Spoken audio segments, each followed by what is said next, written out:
This video is brought to you by MoviePalette.com. Hey everyone, do you have a favorite movie that you would love to hang on your wall but you can't think of what scene or what poster to get? Well, now you can get the entire movie on one high quality canvas. With MoviePalette.com, you can get every scene from your favorite movie, or more specifically, the dominant color of every scene from your favorite movie in chronological order on a great high quality canvas. It also comes with a silver engraving of the title down at the bottom. It has rubber stoppers on the back to keep it from bouncing.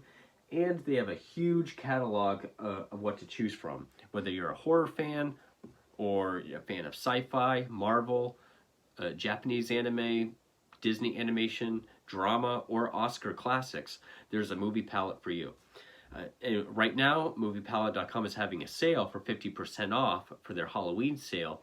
But if you go right now, and if you enter room 15, you'll get 15% off of the movie palette of your choice. That's ROOM15 for 15% off of your movie palette. Again, this is a great value for a great piece of home decor that looks great for any film and for any film buff and anywhere in your home. You will definitely like this product. Mine is of The Shining, and I could not be happier with it. So definitely go to MoviePalette.com and enter ROOM15 for 15% off of your palette.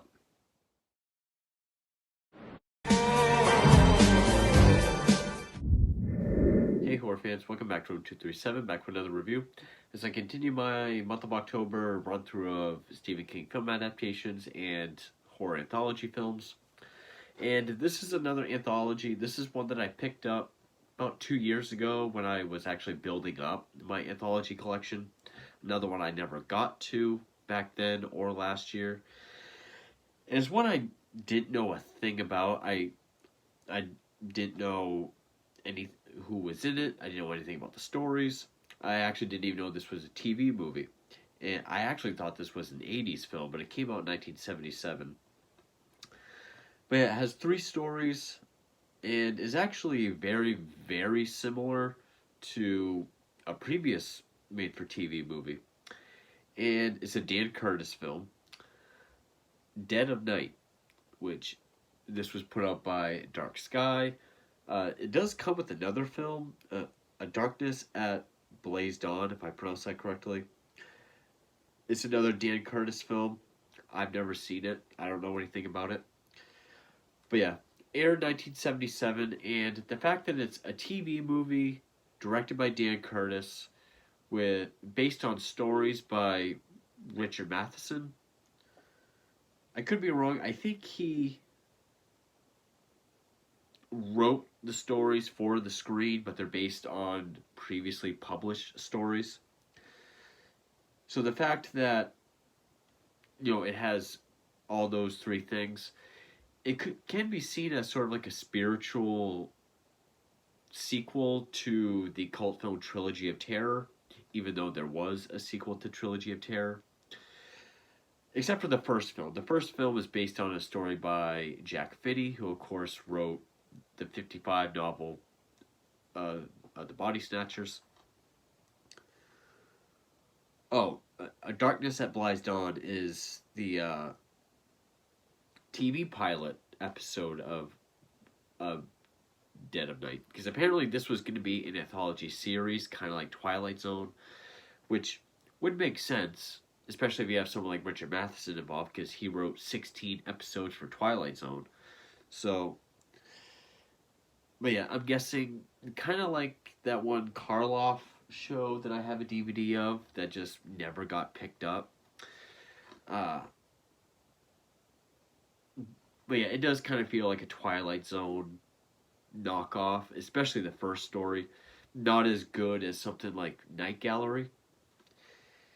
And also like Trilogy of Terror, where the only thing that I remember would be the little doll thing. I think the only thing people remember from this film, if they saw it, is this face, which is in just the last shot of the film. And yeah, I've had this for 2 years, and I still hadn't even read the back of it. So me seeing this, saying, "Oh, it was going to be an anthology series. The bonus film is the feature-length pilot episode," which, and this is a short film. This is only 73 minutes, so the segments feel extremely short. Um, the the first story, Second Chance, has Ed Begley Jr. in it. Very young appearance by uh, of Ed Begley Jr. Which the old guy looked familiar. Oh, people might know him as Uncle Jed on Little House on the Prairie. He was in Dallas. I don't think he was in anything. He looked really familiar though. Is that the same Mad? Yes. Okay. He was in Magic with Anthony Hopkins. A very very underrated Anthony Hopkins film. That deals with him buying this 1926 car, restoring it, and just a very Twilight Zone esque thing happens. You basically have Twilight Zone imagination. You have like a character mystery, like character driven, kind of gothic horror themed uh, mystery, and then you have the horror story that I think is really the only one people might remember. Uh, no Such Thing as a Vampire, which has a Patrick McNee. Which is that the guy from? Okay, he was in Spinal Tap, not the band, but the movie itself. The show The Avengers. Uh, Horst Buchholz, if I pronounced that correctly, which he, the Magnificent Seven, 1, 2, 3, Life is Beautiful. I haven't seen any of those. Selected filmography.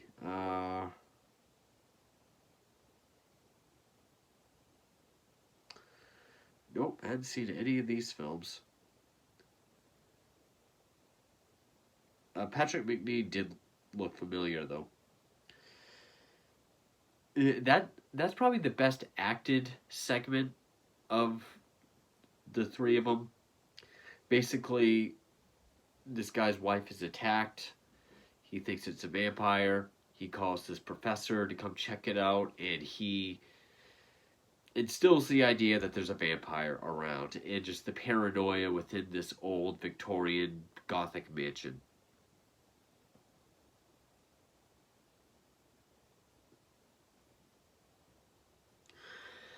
And it is quite predictable, like where it's gonna go. But I actually liked how it was done.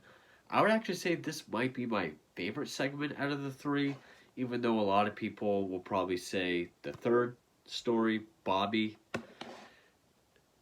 It's something we've seen before. I mean, it's the Monkey's Paw, it's Pet Cemetery, it's any movie someone has tried to resurrect a loved one, especially a son.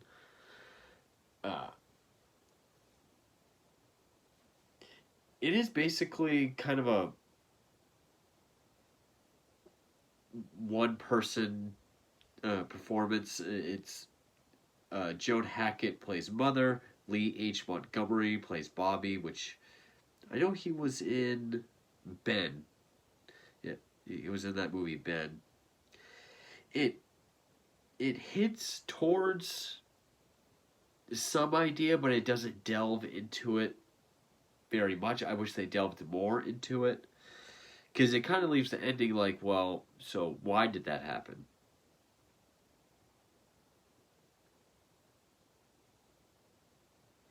And apparently, this story was remade for Trilogy of Terror 2, but with different actors.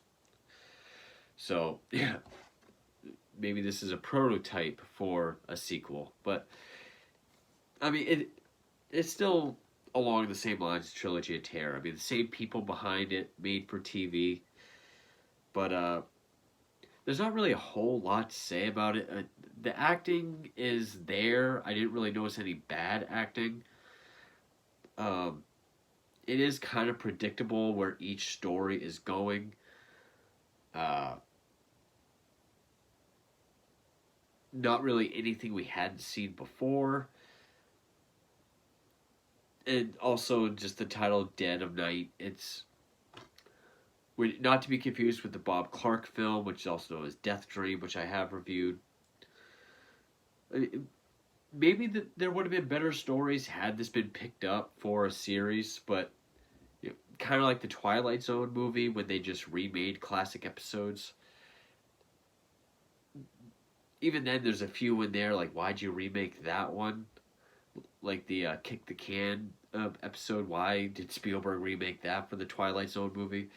Just it sure the stories were, I think, picked for this film, but it's not that I didn't like it. It's just there's not a whole lot to say about each one. Uh, no Such Thing as a Vampire does have this very soap opera, Dark Shadows type feel to it, whereas Bobby, there is some cool things done filmmaking wise. I mean, whether it be slow motion or cool camera angles. The lighting has a lot of like natural lighting to really get the feel of this dark house where this mother's just running for her life from this kid. Uh, I didn't really find the kid creepy, like not the kid himself. More so just the idea where you're trying to hide and you just hear the taunting coming and going as the person is walking around looking for you. Plus, the kid ends every sentence with mommy, so that got kind of grating. But yeah, more so just the idea of being taunted, like, oh, you fooled me. I thought you were in there. I guess you're somewhere else. Just hearing that while you're trying to hide. I don't know how old the kid is, 8 or 10, but yeah, I didn't really find the kid creepy. I was actually rooting for the mother to, you know, kill him somehow. And yeah, it hits towards abuse, but it doesn't delve into that much at all. But yeah, I guess I'm gonna get into spoilers if anyone cares. But second chance, Ed Begley Jr. buys the 1926 car, restores it, but apparently the car belonged to this guy and his girlfriend. They got in a race with someone, and they were on the train tracks. Got in an accident, killed the couple. So when he restores it, starts driving it, they're restoring it even all the way down to the original license plates. He goes back in time to 1926. It actually kind of reminded me of the first story from the Twilight Zone movie, where he doesn't like time travel. It's just very seamless. Just like where he is now just, oh, all the cars and people are from 26. His car gets stolen. He's running around. Hey, it's my car. What are you doing? Then he goes to his girlfriend's grandparents' house. He has a 1926. He's like, oh, well, if yours was stolen, here, have mine. And it's the same car.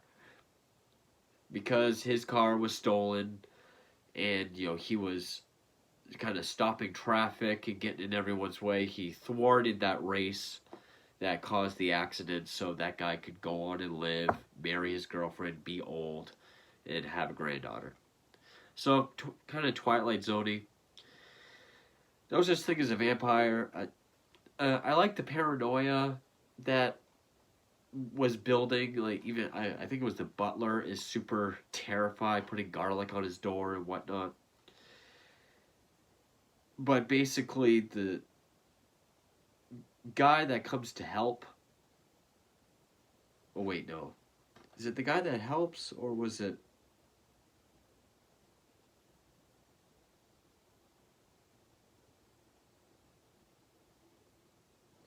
Oh, okay. See, I had the roles reversed. So, Patrick McNee is the husband, who's the older one, he calls his friend to kind of be like, hey, do you think there's vampires? But he puts the idea out there and causes all this paranoia. So then the husband drugs the friend. He pulls some blood from his wife, puts it around the guy's mouth, takes him up to the attic, it lays him in a coffin of dirt, which I thought was a nice touch. And then the next morning has people looking around. He's seen as a real vampire, and the butler kills him. I missed what the scheme was or why he did that. I wasn't entirely sure, but because I was having a hard time kind of trying to pay attention. This was another one of those movies where I was kind of fucking off on my phone. I was looking up other things, and I might have missed it. And then we have Bobby, which is the grieving mother. She does this satanic ritual to bring back her son, who drowned some months later. I think they said 2 months. The husband is away on business or something. The son drowned outside the house on the rocks. She does the ritual. He appears outside. And at first he seems fine, but then he just starts asking weird questions like, how many doors are in the house? Did you love me? Were you nice to me? And then she just kind of is like, yes. Yes, I was nice to you. But then the end of the story hints that Bobby hated you. That's why he said me. So I don't know if it was just an implication. That's really what it felt like. But then Bobby hints towards wanting to play hide and seek, and then he kind of turns into an older version of Gage from Pet Sematary, where he's just constantly calling out, taunting, like, come on, Bobby, you gotta come and find me. Or pushing this pottery over to fall on her, which happens in slow motion. There is this nice kind of hazy look to it. I don't know if that's just the film stock, but I thought that had a nice look to it. This one is definitely the most interestingly shot, but the only part that I thought was moderately effectively creepy was when she's trying to hide because he yells, hey, let's switch. You hide and I'll look for you. Phone rings. It's the husband. She's hysterical, saying, it's Bobby. He's back. He's different. I don't know what's wrong with him, but he's trying to kill me. And it goes from like, what? Slow down. Everything's okay. What? But then just starts repeating everything she's saying. She's like, why are you repeating me? Why are you just saying what I'm saying? And then the voice laughs, and then that laugh turns into a child's laugh. It was Bobby pretending. I thought that was the only effectively creepy part. And really, you're just watching her run and hide all over the house. Kitchen, closets, garage, bedroom. And eventually, in the bedroom, she's able to get a pistol. She shoots him. He falls out the window, which is where the waves are crashing into the rocks.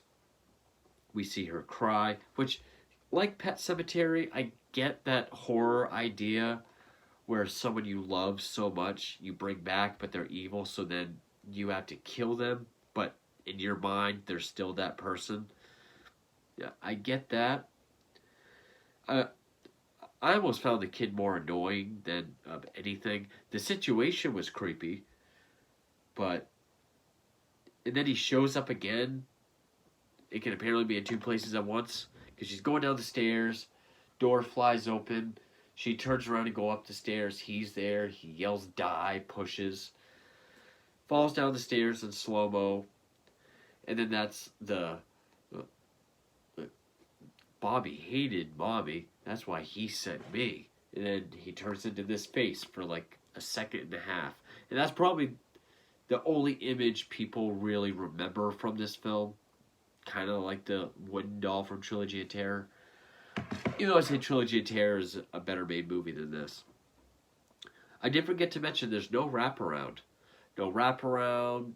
no sort of host or bridge in between segments. They just start and end. We just kind of get credits at the beginning of each segment.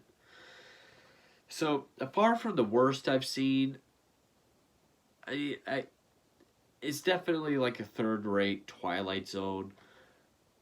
I've seen worse, but yeah, I think I'd rather watch Trilogy of Terror just to say something that's relevant, not just be like. I'd rather watch some random modern anthology that doesn't even make sense to compare to this, like a lot of people would.